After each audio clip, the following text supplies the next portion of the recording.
Talk show में आप सबका स्वागत है।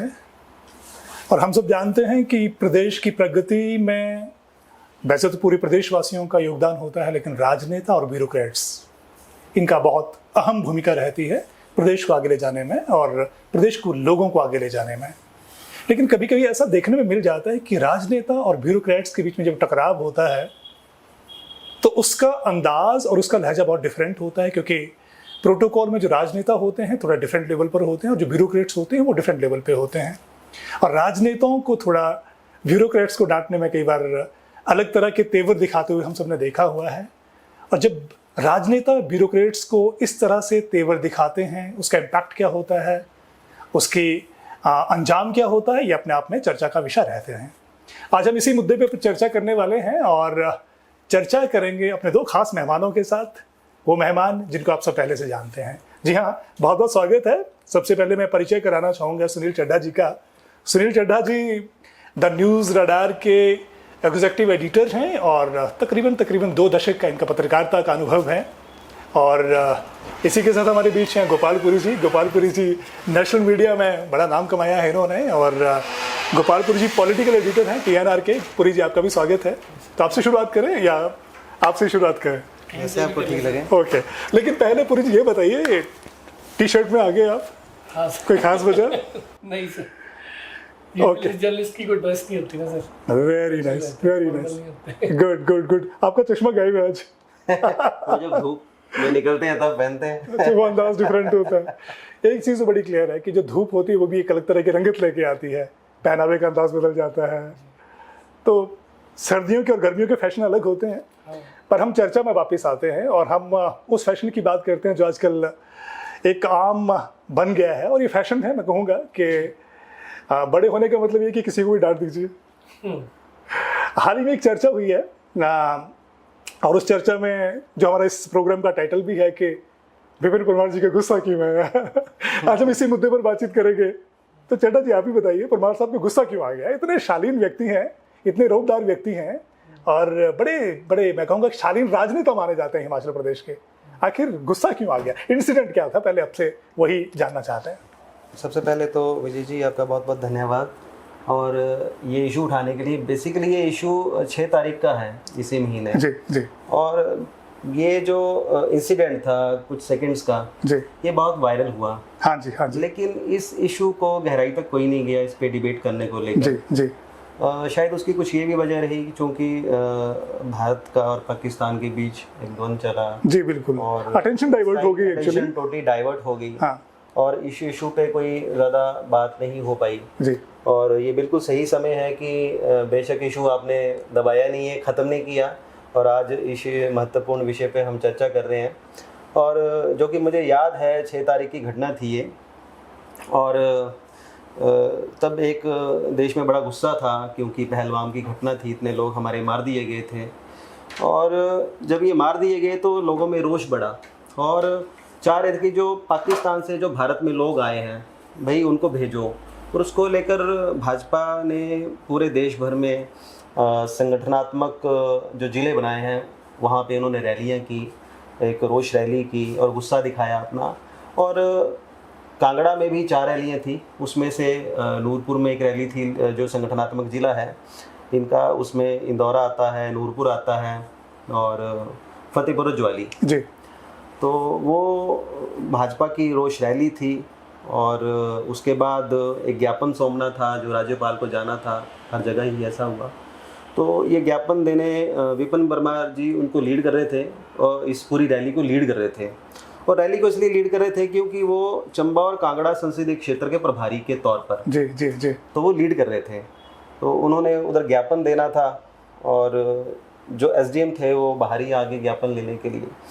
एक्चुअली मुझे लगता है कि ये इशू ऐसा था कि गलती दोनों जगह नहीं थी बेसिकली, ना विपिन परमार जी की गलती थी मुझे लगता है, ना कोई SDM की गलती थी। और विपिन परमार जी को भी मैं भी बड़े लंबे अरसे से जानता हूँ, 2012 से पहले से भी जानता हूँ, लेकिन 2012 के बाद मैं लगातार उनसे मिला भी हूँ। एक्चुअली मैंने उनका वैसा कभी देखा नहीं कि बदतमीज़ी किसी के साथ, उन्होंने किसी अफसर के साथ बदतमीज़ी की हो या कुछ पब्लिकली नहीं की हो, इंडोर तो बड़ा कुछ होता रहता है। लेकिन वहाँ पे जो मैंने भी जब इस विषय के बारे में पता किया था तो अक्सर क्या होता है कि राजनेता जब कोई बात करते हैं ना, हाथ ऐसे हिलाते रहते हैं। तो क्या था कि उनके हाथ में ना वो मेमोरेंडम था जो उन्होंने जो एसडीएम है वहाँ के आईएएस ऑफिसर गुरसिमर सिंह जी हैं, उनको देना था। और वो बाहर आ गए, तो उनको लगा कि ये हाथ हिला रहे हैं तो मुझे देने वाले हैं, तो उन्होंने आगे हाथ बढ़ा दिया। और परमार जी को लगा कि यार ये बड़ा जल्दबाजी में है, तो उन्होंने एकदम से अपना रिएक्ट कर दिया पब्लिक के सामने। वहाँ पे सारा मीडिया था नूरपुर का और कई राजनेता थे, तो वो ज़्यादा वायरल हो गया। लेकिन मुझे लगता है कि एज अ लीडर आपको पब्लिकली बिना विचार किए कोई ऐसी चीज़ नहीं कहनी चाहिए, क्योंकि आई थिंक परमार जी के बारे में भी काफ़ी लोगों ने गलत कमेंट किए, इस तरह से उनको गुस्सा नहीं करना चाहिए था। और जो मुझे एसडीएम साहब का जो फीडबैक मिला, जो मैंने पता किया था, वो दरअसल वहाँ पे काफ़ी अच्छे पॉपुलर एसडीएम हैं और वो मतलब न्यूट्रल है, ना बीजेपी के ऐसा दिखता है जैसा कि वहाँ के लोगों ने मुझे बताया, ना वो कांग्रेस के हैं। तो ऐसा कोई मतलब न्यूट्रल एसडीएम के तौर पर वो काम करे, रूटीन ना, वो किसी को मना नहीं करते हैं काम के लिए, काम सबके ही कर देते हैं।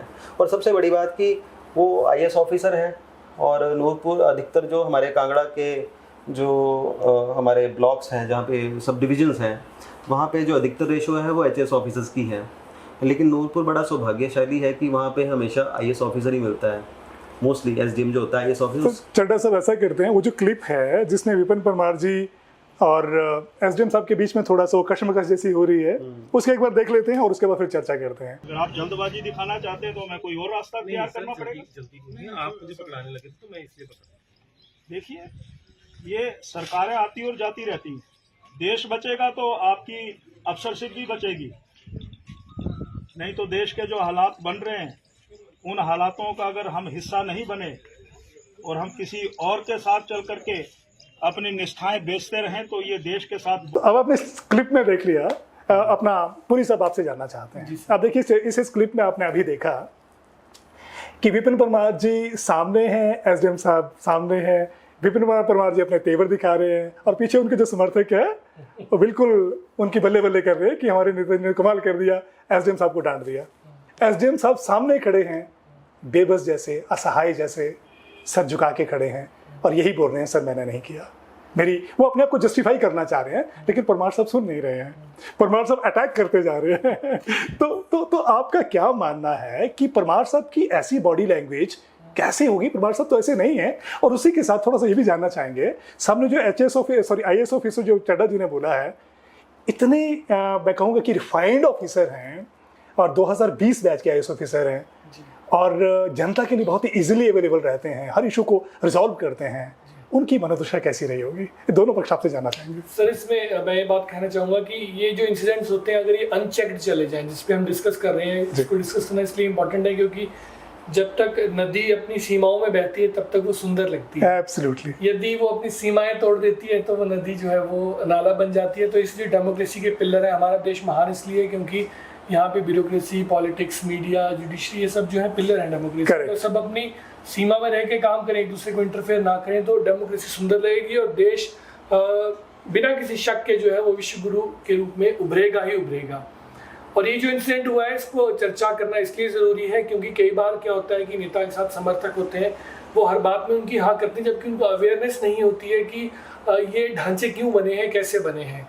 अब तो जो समर्थक होते हैं वो क्रिटिकल और पॉजिटिव फीडबैक ही देते हैं, क्रिटिकल फीडबैक कभी नहीं देते हैं। जी सर, तो समर्थक कई बार फायदेमंद होते हैं, बहुत सारा नुकसान भी कराते हैं। हाँ, बट सर इसका जो बहुत बड़ा एक नुकसान हो जाता है सर, वो ये हो जाता है कि पॉलिटिक्स जो है वो और ब्यूरोक्रेसी जो है उसमें पब्लिक का ट्रस्ट रहता है। Very true. अगर पब्लिक का ट्रस्ट टूट गया, अगर लोगों को ये लगा कि नेता जो है हमारे वो है जिम्मेवार नहीं है या अधिकारी हमारे जिम्मेवार नहीं है या इनका आपस में ही गवर्नेंस का तारामाना ऐसा है कि नेता और अधिकारी इस तरह से एक दूसरे को ह्यूमिलेट कर रहे हैं, जब वो ट्रस्ट टूट जाएगा तो हर आदमी मैं, मेरा घर, मेरे बच्चे इस सोच में बंध जाएगा और उससे प्रदेश में क्राइम बढ़ेगा। अब ये इंसिडेंट तो चलो ऐसा है कि इसको डिस्कस करना जरूरी है और इसका हल एक ही है कि लोग अपने आप को अवेयर करें कि ब्यूरोक्रेट्स का रोल क्या है, पॉलिटिक्स का रोल क्या है।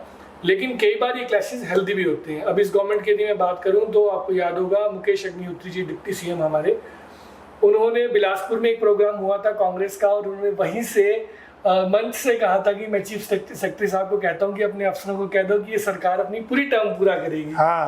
दैट वाज एन हेल्दी, हम बोल सकते हैं वो सिग्नल जाने भी चाहिए ब्यूरोक्रेसी के बीच में, वो इम्बैलेंस नहीं रहना चाहिए गवर्नमेंट में। लेकिन कई बार जो इस तरह के क्लैशेस है जो नूरपुर में हुआ, वो एक डिसट्रस्ट पैदा कर देते हैं अधिकारी के प्रति भी और राजनेताओं के प्रति भी।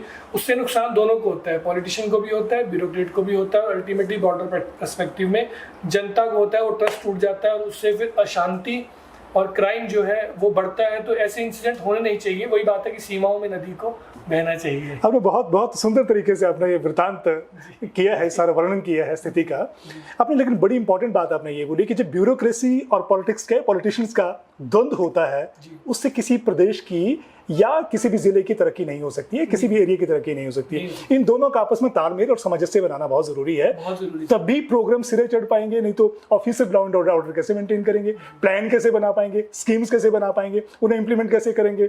तो कुल मिला के जब एक ऑफिसर ह्यूमिलेट हो जाता है, चड्ढा जी आपसे जानते हैं, अगर एक IAS ऑफिसर ह्यूमिलेट होता है और पॉलिटिशियन पब्लिकली उसे ह्यूमिलेट कर देते हैं, क्या लगता है मनोस्थिति क्या रहती होगी एक ब्यूरोक्रेट की?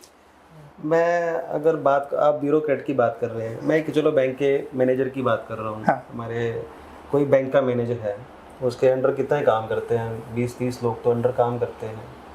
और उस बैंक के कोई और जो उसका सेंटर हेड आ जाए और उस मैनेजर की सबके स्टाफ के सामने बेइज्जती करते, आप सोचिए कि जो उसके सबऑर्डिनेट्स हैं, जिनको उसने आदेश देना है ना, जो उन पे चेक रखना है, उनकी कमियां निकालनी है, उनकी अच्छाइयाँ निकालनी है, वो फेस ही नहीं कर पाएगा। करेक्ट। जब वो अपने सबऑर्डिनेट्स के साथ फेस ही नहीं कर पाएगा तो काम की प्रोग्रेस में बिल्कुल डाउन पे चली जाएगी। बिल्कुल। और जो IAS ऑफिसर है, देखिए UPSC जो सर्विसेज है, अब ये तो कहा जाता है कि देश की सर्वोच्च सर्विस है और सबसे मुश्किल एग्जाम है, सबसे मुश्किल एग्जाम कहा जाता है। करेक्ट। और उसको पास करने के लिए बच्चे क्या नहीं करते हैं, लाखों बच्चे बैठते हैं, 1000 से कम बच्चे उसमें पास हो पाते हैं। तो एक सपना यही होता है कि मुझे DC बनना है, या मुझे SP बनना है, मुझे SDM बनना है। और इसलिए नहीं कि मुझे गाड़ी मिल जाए और बंगला मिल जाए, इसलिए कि आपके पास पावर्स आती हैं कि कोई दुखियारा आ रहा है आपके पास कि मेरा घर ढह गया है, तो उनके पास एक डिजास्टर मैनेजमेंट के अंदर पैसा है कि वो दे सकते हैं, किसी को 5-10 हज़ार रुपया दे सकते हैं, 50,000 दे सकते हैं, लाख रुपया दे सकते हैं, मतलब लोगों की मदद कर सकते हैं। बेसिकली तो UPSC का मतलब ये कि सोशल सर्विस के लिए आना है, पैसा कमाना। तो उनके लिए इतनी बड़ी सर्विसेज पास कर रहे हैं, तो उनके पास कॉर्पोरेट जगत नहीं है, वहाँ पे उनको पैकेज मुझे लगता है कम से कम, आई थिंक आज की डेट में कोई DC भी बनता है तो मुझे लगता है 1.5 लाख रुपये उनको तनख्वाह मिलती है। करेक्ट। जबकि वो सेम बंदा अगर कॉर्पोरेट में जाएगा तो कम से कम 10 लाख रुपया ज़्यादा पैसा कमा सकता है। तो मुझे ऐसा लगता है कि पैसा एक पहली वजह नहीं रहती है, पहला तो सोशल सर्विस ही वजह रहती है। और जो सम्मान एडमिनिस्ट्रेटिव सर्विसेज में है, जब UPSC बनता है तो हम जर्नलिस्ट कितना उनका इंटरव्यू करते हैं, हाँ। उनको इतना छापते हैं और उनको कितना गौरवान्वित करते हैं। करेक्ट। और उनको फिर सामने कोई पब्लिकली ह्यूमिलेट कर दे, कोई खासकर जो उनका बॉस कर दे, क्योंकि एक SDM का बॉस तो उसका MLA है, उसका वो नेता है, पहले तो नेता है ना, किसी पार्टी से लड़ेगा फिर तो MLA बनेगा। वो बॉस तो है सर करके ही बुलाते हैं, जो मुझे पता है मंत्री को, MLA को, या पूर्व मंत्री, पूर्व MLA को, कोई भी IAS ऑफिसर है या HS ऑफिसर है, वो सर करके ही बुलाते हैं उनको, उनका प्रोटोकॉल है। बिल्कुल। अब वही, अब जब उनकी इज्जत नहीं करेंगे पॉलिसी मेकर, वो पॉलिसी मेकर जिन्होंने योजनाएं बनानी है और एग्जीक्यूशन नीचे IAS ऑफिसर ने, HS ऑफिसर ने करनी है, जब वो उनकी इज्जत ही नहीं करेंगे तो आप सोच सकते हैं कि एक नॉर्मल बंदे की ह्यूमिलेशन जो है और उस व्यक्ति की ह्यूमिलेशन जो है, एक IAS ऑफिसर है, वो किस लेवल की होगी। वो रात भर मुझे लगता है कि आदमी सो नहीं पाएगा और उसका दिल ही टूट जाएगा कि यार मैंने क्यों UPSC में आ गया, मैं किसी कॉर्पोरेट में ही चला जाता, इससे तो बेटर था। हालांकि ये जो ट्रॉमा है, जो स्कार हैं, जो एडमिनिस्ट्रेटिव ऑफिसर उनके जो मानस पटल पर लगे होंगे, वो मुझे लगता है इतनी जल्दी जाने वाले होंगे, क्योंकि खुले में बहुत सारे लोगों के सामने इस तरह से सोशल मीडिया पे, और उनकी इंटेंशन बहुत क्लियर थी एक्चुअली। SDM साहब थे, उनकी इंटेंशन आप देखेंगे, अभी हमने क्लिप में देखी है, बहुत क्लियर, बहुत हम्बल बन के सामने जाते हैं कि सर मुझे मेमोरेंडम दे दीजिए, अपने चैम्बर से उठ के बाहर आ जाते हैं। इतनी इस तरह की इंटेंशन के बाद अगर इस तरह से एक अलग तरह का व्यवहार का फेस करना पड़े, तो बिल्कुल ठीक कह रहे हैं। उन ब्यूरोक्रेट्स की जो मनोदशा है, मनोस्थिति है, ये समझी जा सकती है और इसका जो इम्पैक्ट होगा कई साल उनके आगे रहता है, दिमाग पर गवर्नेंस रहेगा। पे इसका इम्पैक्ट रहता है सर, गवर्नेंस पे इम्पैक्ट रहेगा, सीधा गवर्नेंस पे इम्पैक्ट रहता है। करेक्ट। अगर किसी जर्नलिस्ट का कोई ऑनेस्ट जर्नलिज्म कर रहा है, उसका हौसला तोड़ोगे। कोई यंग पॉलिटिशियन है जो सीरियसली सेवा की भावना से पॉलिटिक्स में आ रहा है, देखो रोटी तो सबने खानी है, कोई जरिया तो रखते हैं, लेकिन उसकी ज़्यादातर जो पोर्शन है 70% वो देश सेवा करना चाह रहे हैं, 30% अगर परिवार के लिए भी करना चाहते हैं, दैट इज जेन्युइन। जर्नलिस्ट का ऐसे तोड़ोगे, पॉलिटिशियन का तोड़ोगे, ब्यूरोक्रेट का तोड़ोगे या किसी जुडिशियल सर्विसेज वाले का तोड़ोगे, तो it will directly impact on your governance. तो आपने बहुत इंपॉर्टेंट बात पहले कही है पुरी साहब, इस बात के साथ जोड़ के, ये जो हदें हैं ये बहुत इंपॉर्टेंट है। जो बाउंड्रीज हैं, हर व्यवहार की, हर ओहदे की अपनी बाउंड्रीज होती है, उनको मेंटेन करना बहुत ज़रूरी है। तो जितनी डिग्निटी मेरी इंपॉर्टेंट है, उतनी डिग्निटी अगले बंदे की इंपॉर्टेंट है, ये हम सबको जानना बहुत ज़रूरी है। पर इससे आपका एक और ओपिनियन जानना चाहेंगे, ये जो इम्पैक्ट हुआ है इससे सारे इंसिडेंट से, तो जो फर्दर बच्चे जो चाहते हैं कि आने वाले दिनों में हम भी ब्यूरोक्रेसी में जाएंगे, क्या लगता है कुछ इस तरह के सिग्नल गए हैं कि ब्यूरोक्रेट्स तो इस तरह के हालातों से उनको गुजरना पड़ता है? बहुत बड़ी प्रॉब्लम आ गई है, नॉट ओनली ब्यूरोक्रेट्स। अब बहुत कम ऐसे बच्चे रह गए हैं जो आईएएस के लिए बड़ी लंबी फाइट करते हैं। पहले आपने देखा होगा कि किसने 8 साल मिशन बना लेते थे बच्चे, मिशन बना लेते थे, अब मिशन कोई नहीं बनाता। पॉलिटिक्स को भी कोई मिशन नहीं बना रहा है, ना ब्यूरोक्रेसी को कोई मिशन बना रहा है, ना जर्नलिज्म को कोई मिशन बना रहा है सर। इवन जुडिशियल सर्विसेज में भी जो है वो एक अलग तरह का माहौल अब देखने को मिलता है सर। तो ये डायरेक्टली हमारे देश को इम्पैक्ट करता है। और हमारा कॉन्स्टिट्यूशन जो है वो, इसको प्रॉब्लम वही है कि कॉन्स्टिट्यूशन को लोग समझते नहीं। बात तो सभी करते हैं कि भारतीय संविधान पे जो है डेमोक्रेसी टिकी, लेकिन आप उसको पढ़ोगे नहीं कभी। करेक्ट। अब द प्रॉब्लम इसकी ब्यूटी ये थी, वो अपनी हदों में रहने वाली, कि पॉलिटिक्स इसलिए डेमोक्रेसी बनाई इसलिए थी, पॉलिटिशियन को जल्दी रिजल्ट चाहिए, उसको 5 साल बाद फिर लोगों को जाके वोट मांगनी है, उसको जल्दी चाहिए। अब ब्यूरोक्रेसी इसलिए बनी है कि उसको जो भी वो पॉलिसीज या विजन या अपने काम बता रहा है कॉन्स्टिट्यूंसीज के या अपने इलाके के कुछ भी, तो ब्यूरोक्रेट्स को लॉ की हदों को देखते हुए, उन सारी चीज़ों को मेंटेन करते हुए, लॉ एंड ऑर्डर को वो चीज़ इम्प्लीमेंट करनी है। तो अगर उस तरह का क्लैश हो वो तो हेल्दी है कि उसको रिजल्ट चाहिए जल्दी, उसको लॉ एंड वो मेंटेन करना है। उस तरह के क्लैशेस जो है वो अडेप्टिव है, लेकिन ह्यूमिलेशन नहीं होनी चाहिए। ह्यूमिलेशन जो है सर वो तो डायरेक्टली हमारी डेमोक्रेसी को तोड़ती है, देश को कमज़ोर करती है, और इससे जो है वो देश, प्रदेश, गांव, पंचायत, इससे टूटने की वो चीज़ें, जो इंस्टीट्यूशंस हैं हमारे ये बनाए हुए डेमोक्रेटिक इंस्टीट्यूशंस, ये टूटने की कगार में। कितने अच्छे आईएएस ऑफिसर्स हैं जिनके बारे में हम जानते थे कि बहुत अच्छा काम करते हैं, लेकिन एक समय उनके जीवन में ऐसे आया कि यार किसी को यहाँ किसी की पड़ी नहीं है, तो हम भी क्यों किसी का ज़्यादा वो करें, नहीं तो पसीना बहाते थे लोग सर। करेक्ट। तो इसमें क्या होता है कि प्रोडक्टिविटी खत्म हो जाती है, रिजल्ट्स अच्छे नहीं आते हैं। और आपने बड़ा अच्छा इंडिकेट किया, हिमाचल प्रदेश कैडर के भी बहुत सारे आईएएस ऑफिसर रहे हैं जो इसी द्वंद्व में, इसी तरह की जलालत के कारण जिन्होंने अपना कैडर छोड़ दिया या फिर आईएएस से ही एग्जिट कर गए। तो अगर ऐसा रहेगा तो शायद ये किसी भी स्टेट के लिए, सोसाइटी के लिए हेल्दी इंडिकेटर नहीं है। सर कुछ दिन पहले देखो ना आप, तरुण श्रीधर सर की, जो हमारे बड़े सीनियर आईएएस ऑफिसर, एक फोटो उनकी वायरल हो रही थी सोशल मीडिया पे कि वो कहीं गाँव में कहीं बैठे हैं किसी उसके साथ, और जमीन पे बैठे हुए हैं, सारा वो कर रहे हैं। अब आप ऐसा माहौल कभी देखोगे ही नहीं। आप ठीक बोल रहे हैं। अब तो मतलब वो चीज रही नहीं है, मतलब ना, तो ब्यूरोक्रेट्स ने वैसे वाले ब्यूरोक्रेट्स नहीं रहे, अब थोड़े से व्हाइट कॉलर टाइप के ब्यूरोक्रेट्स आ गए, गैप बढ़ गया, गैप बढ़ गया ड्यू टू सच इंसिडेंट्स की। मतलब एक फैशन बन गया कि कई बार बंदा वोट्स के लिए करता है, कई बार इन्फ्लुएंस के लिए करता है, कई बार ऐसे जैसे परमार जी को उनका बाई चांस हो गया, अनवांटेड हो गया। इन इंसिडेंट्स पे जो है पब्लिक पे ऐसा इम्पैक्ट पड़ता है कि ना उसकी इज्जत रहती है। पर पूरी सब हुआ बाई चांस, लेकिन सोशल मीडिया के जमाने हैं, अब ये छप गया एक्चुअली, अब ये परमानेंट मार्क हो गया जो निकलने वाला नहीं है। और मुझे लगता है आपने बिल्कुल ठीक इंडिकेट किया है, ये इंसिडेंट हम सबको सिखाता है, हम सबको लर्न करना है एज एन इंडिविजुअल, चाहे हम पॉलिटिशियंस हैं, चाहे हम ब्यूरोक्रेट्स हैं, चाहे सिटीजन है सर, चाहे सिटीजन है। अगर हम अपने देश को, अपने प्रदेश को, अपने गाँव को, अपने शहर को प्यार करते हैं, तो हमें ये पता होना चाहिए कि किसकी क्या ड्यूटी है, किसको अगर मतलब नेता की ड्यूटी है, अफसर की ड्यूटी है, सिटीजन की भी ड्यूटी है। हम सबको अवेयर होना पड़ेगा, तभी ये देश, तभी ये सिस्टम जो है महान बनेगा, अदरवाइज कोई चारा नहीं है। और एब्सोल्युटली। तो आपने बिल्कुल ठीक इंडिकेट किया कि इस तरह की चर्चा इसलिए भी इंपॉर्टेंट है ताकि इस इशू के ऊपर हम समझ बनाए, हम सबकी जिम्मेदारी है, वो चाहे हम ब्यूरोक्रेट हैं, चाहे पत्रकार हैं, या फिर हम अपने पॉलिटिशियंस हैं। नहीं, फैशन भी बनता जा रहा है बेसिकली ना, ये जो राजनेता जो डांटने का सिलसिला है ना, ये एक फैशन बना लिया है। पहले राजनेता पढ़ते लिखते थे और पढ़ लिख के आते थे और बड़े तरीके से डांटते थे मीटिंग में या कहीं पे, उनकी कमियां, ब्यूरोक्रेट्स की कमियां निकाल के तरीके से उधरी बताते कि भाई हमें आता है काम। अब क्या है कि पढ़ना लिखना अधिकतर राजनेताओं ने कम कर दिया है, तो अब एक दूसरे को देखते हैं, यार बड़ी ज़्यादा अट्रैक्शन मिल रही है डांट के, आपने किसी ऑफिसर को डांट दिया तो आपको अट्रैक्शन मिलती है पब्लिक से, उनके वोटर से कि यार ये दमदार पॉलिटिशियन है, दमदार है या धाकड़ है हमारे नेता बहुत ज्यादा। लेकिन क्या है कि उनको पढ़ना लिखना उन्होंने कम कर दिया। एक वर्ड और आ गया है, दबंग नेता वाला। तो हर राजनेता अब चाहते हैं कि हम भी दबंग वाली छवि अपने लोगों के बीच में बनाएं। अच्छा, छवि भी दो तरह की बनाते हैं हम लोग, ब्यूरोक्रेट्स के बीच में अलग तरह की छवि बनाने की कोशिश करते हैं, पब्लिक में जो हम अपनी इमेज बिल्डिंग करते हैं वो अलग तरह की करते हैं। तो आप बिल्कुल ठीक बोल रहे हैं, दबंग नेता पढ़ लिख के बनते हो ना। एब्सोल्युटली, आप पहले पढ़ के आओ। हाँ, कि आप पहले, जब उसने अगर IAS पढ़ा हुआ है, हाँ, उसने UPSC एग्जाम पास किया है, तो कम से कम जो काम उनका है कम से कम वो तो पढ़ के आओ आप। करेक्ट। क्या उसकी रिस्पॉन्सिबिलिटीज़ हैं, क्या रिस्पॉन्सिबिलिटीज़ नहीं है।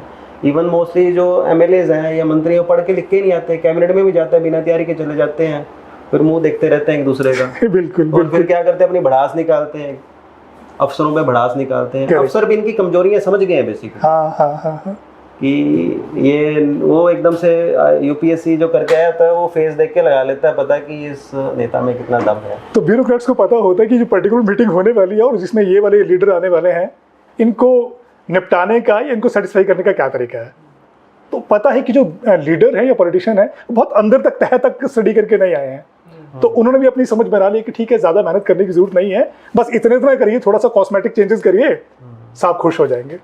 पर अल्टीमेटली आप बिल्कुल ठीक बोल रहे हैं। अच्छा, पूरी सब आप बताइए कि ये जो इंसिडेंट हुआ है, क्या पहले भी इस तरह के इंसिडेंट होते रहे, ब्यूरोक्रेसी और पॉलिटिशियंस के बीच में टकराव? बहुत से हुए सर, जैसे चड्डा जी ने कहा कि मतलब पहले ब्यूरोक्रेट जो पॉलिटिशियंस से पढ़ के आते थे।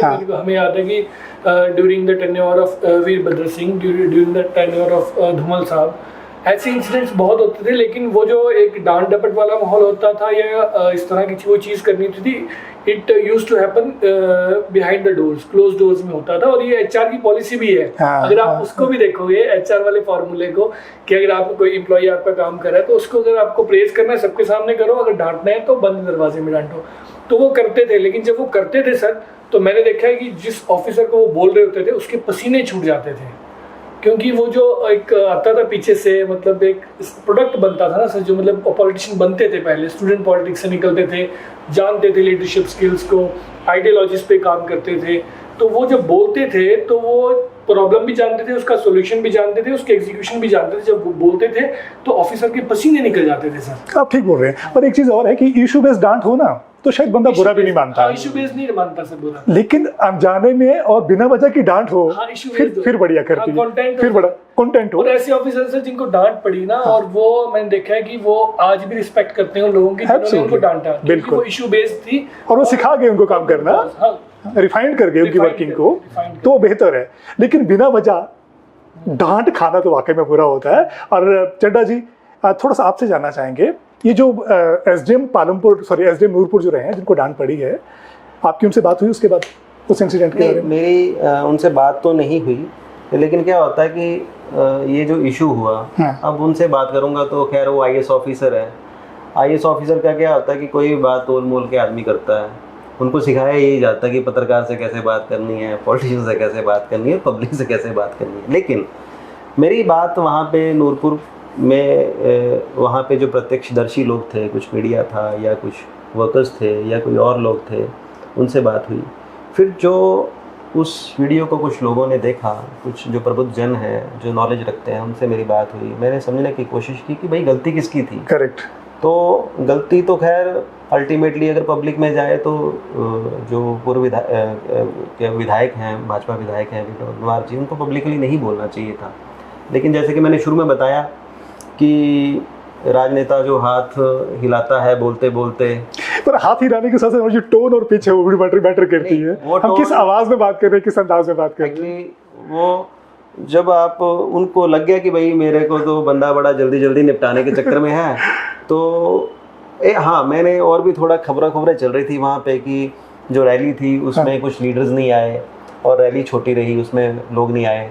तो ऐसा भी बताया जा रहा था कि वहाँ पे थोड़ी खींच थी क्योंकि वो प्रभारी हैं और रैली में कम लोग आए, तो भाई वो बड़ा उनका जो गुस्सा है, तो जो बैक ऑफ द माइंड हो कुछ और चीजें चल रही थी, क्या था, तरह की बातें कई तरह की बातें थी। वो एक अलग चीज़ है बेसिकली, वो हमें नहीं पता क्या चीज़ रहेगी, पर जो हमें दिखा है बेसिकली उन्होंने हाथ हिलाया, वो समझ गए गलत SDM साहब, और उनको लगा कि ये बंदा गलत है, तो आई थिंक मिसकम्युनिकेशन था। आफ्टर इंसिडेंट क्या इम्पैक्ट है, नूरपुर के पत्रकारों में क्या चर्चा है? परमार साहब से अगर आपकी बात हुई तो और उनको लगे कि वाकई में थोड़ा गलत हो गया, ज़्यादा ओवर रिएक्शन हो गया है, कुछ इस तरह की चीज़ें बाद में फीडबैक मिला है कहीं से? देखो, फीडबैक जो मुझे मिला वहाँ पे, जो लोगों तो मोस्टली तो एसडीएम के थोड़े फेवर में थे लोग। हाँ, सारे तो खैर 100% नहीं होते हैं, पर जितने मैंने लोगों से बात की थी उसमें से अधिकतर लोग एसडीएम के फेवर में। ज्यादती होगी, साहब के साथ जाती होगी, जाती होगी, बेवजह ही होगी, मतलब इशू कुछ नहीं था ये, क्योंकि वीडियो में एक्चुअली सब कुछ दिख रहा है बेसिकली। करेक्ट। और हो सकता है, मुझे लगता है कि विपिन परमार जी हैं, वैसे तो बड़ी आदमी हैं और मैंने कभी देखा नहीं उनको ऐसे भड़कते हुए किसी पे, बड़ा शालीन स्वभाव से विधानसभा में, जो विधानसभा अध्यक्ष जो कितने प्यार लॉजिकल बोलते हैं, बड़ा लॉजिकल बोलते हैं। हो सकता है कि उनको भी बाद में लगा हो या उन्होंने वीडियो ठीक से देखा हो कि यार मतलब सही नहीं हुआ, जो मोमेंटरी रिएक्शन हो गया, हो सकता है कि उनको भी लगा हो कि मोमेंटरी हो गया, लेकिन उन्होंने भी शायद फील किया हो कि यार मतलब शायद मेरे को जो मैंने अंडरस्टैंड किया शायद मैंने गलत कर लिया, ऐसा हो सकता है। करेक्ट। पुरी जी, इस तरह के जो इंसिडेंट्स होते हैं, आपको क्या लगता है कि अगर हम कंट्रोल कैसे कर सकते हैं कि ब्यूरोक्रेट्स और पॉलिटिशियंस में, जैसे आपने बोला कि ये बाउंड्रीज बहुत ज़रूरी हैं, क्योंकि जब कोई भी बाउंड्री लांघता है तो नुकसान अल्टीमेटली स्टेट का होता है, लोगों का होता है, या एक इंडिविजुअल का मनोबल टूट जाएगा, वो अपनी प्रोडक्टिविटी नहीं दिखा पाएगा अपनी वर्किंग में। सर, इसका सोल्यूशन एक ही है कि अवेयरनेस इसका सोल्यूशन है।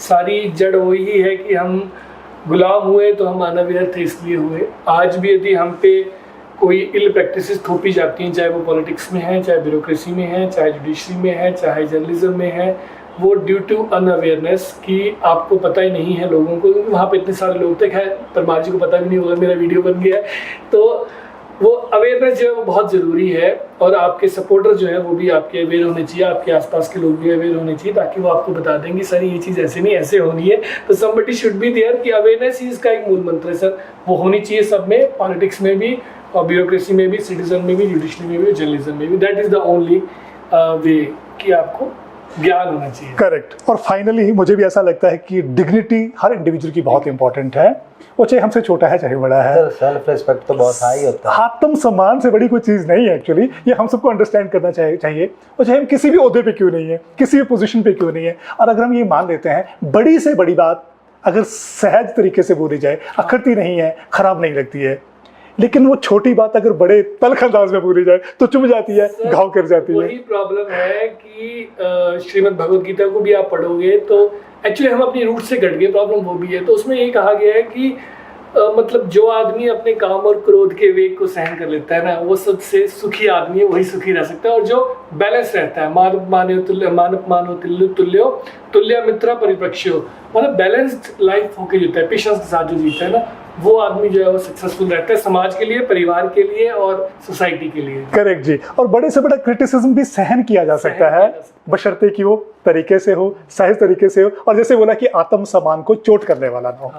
तो आपसे जानना चाहेंगे शो आपको कैसा लगा। हर हफ्ते आपसे रूबरू होते रहेंगे और सुनील चड्डा जी और गोपालपुरी जी हमारे साथ रहेंगे, और हिमाचल प्रदेश के जो वर्तमान हालात हैं, समसामयिक जो मुद्दे हैं, उस पर चर्चा करेंगे। इसी तरह से आपके फीडबैक की प्रतीक्षा रहेगी। जय हिंद।